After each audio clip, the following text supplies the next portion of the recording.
ঝুঁকিপূর্ণ হয়ে পড়েন। সোমবার কারফিউ অমান্য করে অবসরপ্রাপ্ত ব্রিগেডিয়ার জেনারেল মোহাম্মদ শাহিদুল আলম খানের মতো সিনিয়র অবসরপ্রাপ্ত কর্মকর্তারা রাজপথে নেমে পড়েন। তিনি বলেন, আমাদেরকে থামায়নি সেনাবাহিনী, আমরা যেটা প্রতিশ্রুতি দিয়েছিলাম সেনাবাহিনী সেটাই করেছে।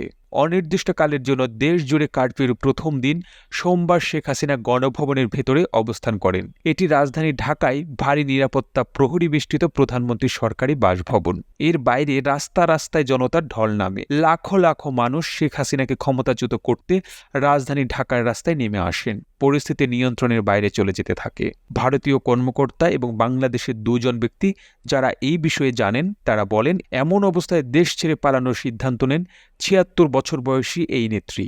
বাংলাদেশের একটি সূত্র বলেছেন, শেখ হাসিনা এবং তার ছোট বোন শেখ রেহানা এই সময় একসঙ্গে ছিলেন। তারা সিদ্ধান্ত নেন পালিয়ে যাবেন। দুপুরের দিকে তারা ভারতের উদ্দেশ্যে দেশ ছাড়েন।